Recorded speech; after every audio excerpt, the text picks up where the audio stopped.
We are back live from GameSpot stage show here at E3 2014. And these two guys to my left, if you know anything about Halo, you know anything about 343 Industries, you recognize Dan Nayub and Frank O'Connor. So excited to have you gentlemen up here on stage, especially after your showing at yesterday's Microsoft Press Conference. Welcome. Thanks. No, great to be here. Saw a lot of Halo stuff, and we're going to talk through all of it today during our live demo. We got Master Chief Collection, we got Nightfall, we got Halo 5 Guardians, and the beta.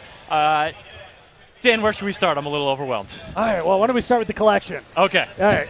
Yeah, I mean, digging in. So, yeah, obviously yesterday we were really thrilled to finally be able to announce this thing we've been working on. Mm-hmm. So the Master Chief Collection is all 4 Master Chief games. So Halo 1, Halo 2, Halo 3, Halo 4 on one disc with one interface. So you can move through them however you want.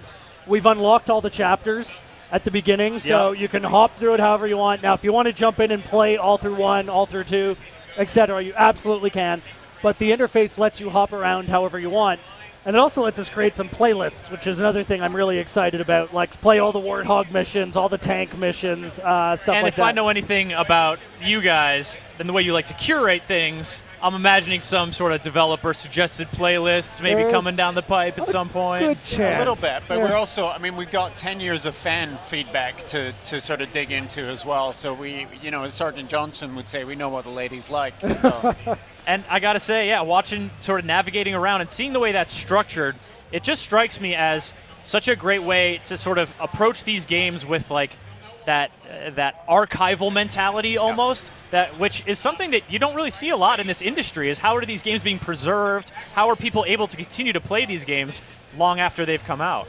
Yeah, I think that's a great perspective, and that's the perspective we really attacked it with from a team, right? We wanted to make something magical, something special, and, I mean, really swapping a bunch of discs out of a box didn't feel magical and special to us. So. Well, speaking of, I am now having a flashback to that magical moment here when we go, yeah. a second weapon came up on screen, Boom, yeah. and then bam, those SMGs. So we're kicking off Halo 2 here, and now just to clarify, you guys did an awesome job on Halo Combat Evolved Anniversary Edition, or just Anniversary, and is Halo 2 getting that full treatment? Yeah, and you just saw it right now, so we just switched to Classic mode. So, you know, that was a big part of it that, you know, people really enjoyed, and we wanted to keep that. So any point during the game, you hit that back button, and the graphics will switch to how they were 10 years ago. As you notice now, we got more power to work with the Xbox One. There's no delay. Remember, it used to, like, fade in and fade out, and now it's just that was really instantaneous. quick.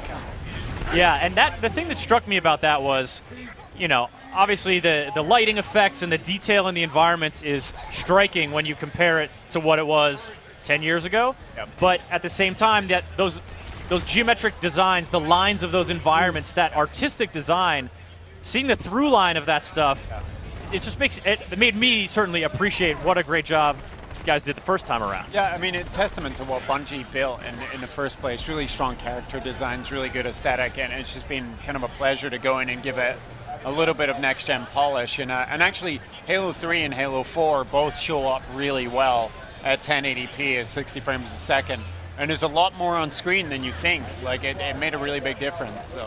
So what was one of the biggest challenges, or sort of, was there any sort of tough points, something you guys really got stuck on, or like had to work extra hard at to really make it shine? How long have we got for this segment? Let me tell you about the past 2 years of my life. Honestly, I mean, I think two things, some of which are they're somewhat linked. First of all, was that interface that we were talking about, right? Because there was so much content when we dug into it, right? These 4 games, over 100 multiplayer maps, right? Everything running on the original engines. It's like, how do you bring this together in a way that it's able to, the player can understand it, it's easy to get through, and it just feels special.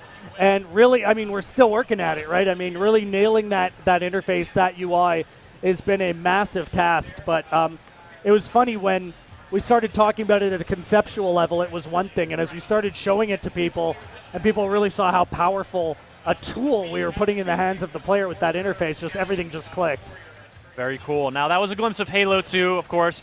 Halo CE Anniversary. Have you guys basically just taken your work there, you haven't had to do a lot more on it, or to kick it up to the Xbox One level, have you gone back and put some more stuff in there? It's a huge technological challenge. I mean, it's not like you're just simply recompiling it for Intel architecture from PowerPC.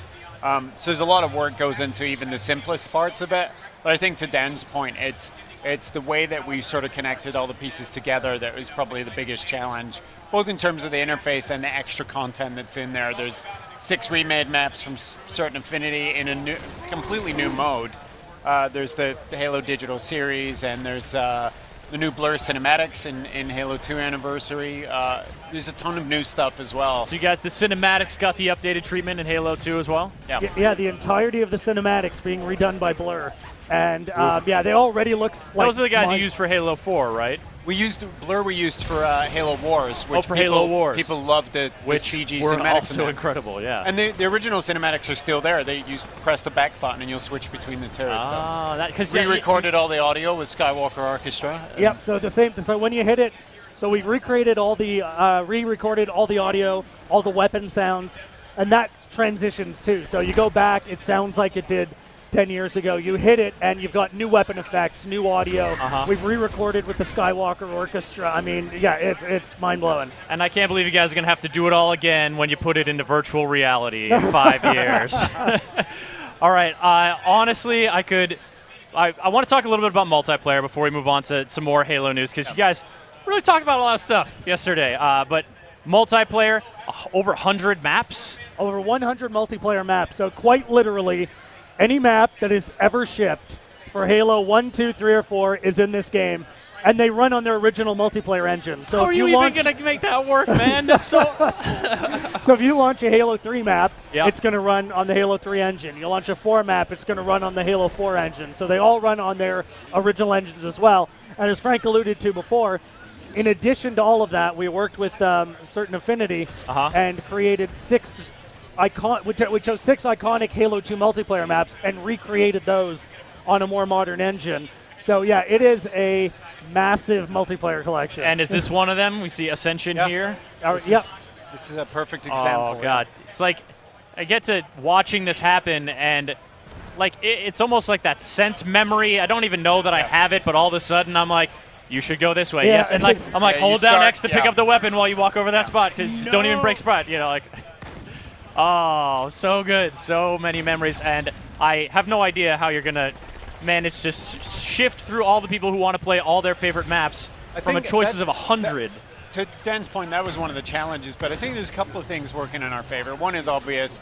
Matchmaking and democracy are going to decide what people want, but we have full support for custom games. And one of the things you don't really think about, because we're 2 generations later, the Xbox One just has a lot more tools for connecting players and friends with each other socially, alerts and notifications and stuff.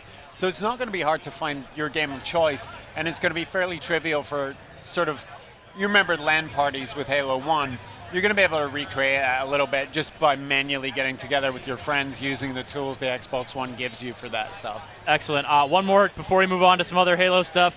That ranking system from Halo 2 was not a continually gain rank type system. It wasn't the more you play, the more XP you get, you level up.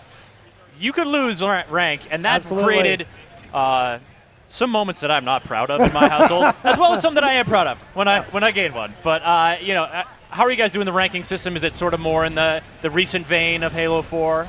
So yeah, the rankings, we're getting a lot of questions about that, obviously, right? Because that was pretty awesome.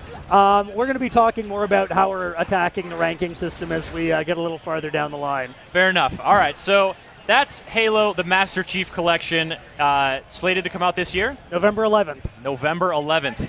Almost exactly 10 years. I'm going to have to play all those new games that are coming out in October really quickly then. But you guys also have other Halo projects in the works. One of them was Nightfall, which we talked about yesterday, an original content, original TV series, not the Spielberg one, but a different one. This is in some ways kind of the spiritual successor to Forward Unto Dawn. Yeah. It's happening at a bigger scale. We're working with Ridley Scott and Sergio Mimica-Gazan. I actually just got back from one of the shoots, and I'm going back out there again next week. We built some life-size Halo things, and it was amazing to be in them and around them. and we have an amazing cast. And I think it's a logical evolution of what we did in Forward Unto Dawn. And I think fans are going to be impressed at what's up there on the screen.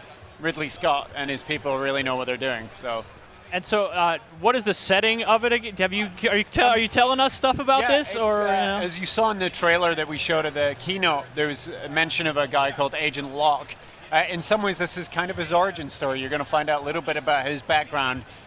It's not essential information for going into Halo 5, but it'll give you some really good background on someone who's going to become a very important character in that. Now, speaking of Halo 5, of course, we got that cryptic giant sandbird thing last year in the dramatic Master Chief hood reveal. This year, not so much showing Guardian stuff as showing that Spartan. What's his name? Agent Locke. Agent Locke. In that time frame, yes. In that time frame. Oh man, you are treading on some serious tips of icebergs here, Frank. I don't know how you do it. Perfect sense, and I think. To your point, we didn't really focus on Halo 5 Guardians at our keynote, but the good news is you'll be able to play it this year in the beta. So, yes, and that beta starts this year. Damn it! This year. I was trying to. It'll be late this year. All right, so Halo 5 Guardians beta later this year, and of course, with that will come a lot more knowledge about Halo 5 Guardians, just because we're going to get some hands on it and stuff like feedback. Like we never got the chance to do a beta for Halo 4. The schedule was compressed, and we're going to use this as a way to get real meaningful feedback from players. And it's a small segment of our multiplayer experience. Arena, balanced, equal starts. It's going to be in some ways kind of old school Halo, but you're going to see some new features as well.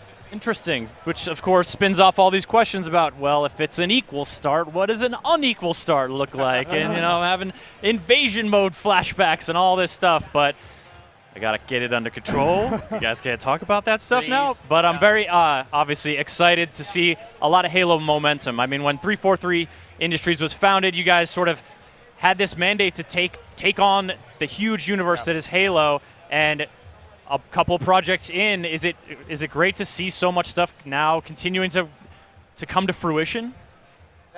Yeah, it's been fabulous. I mean, slow and steady, right? We've been slowly growing. We've been trying out some new things, and we've been getting great feedback from the fans and the community. And it's great that they share our passion for what it is we're doing and where we're going. Well, they're not the only ones, guys. I'm so glad you came on here to talk about Halo, all things Halo. The Master Chief Collection coming out November 11th. Yep. And then Nightfall, do we know when that's going to become available for You'll folks? You'll be able to watch it the day you buy the game. The day you buy the game, which is 11/11 it's episodic, for a lot of us. So, yeah.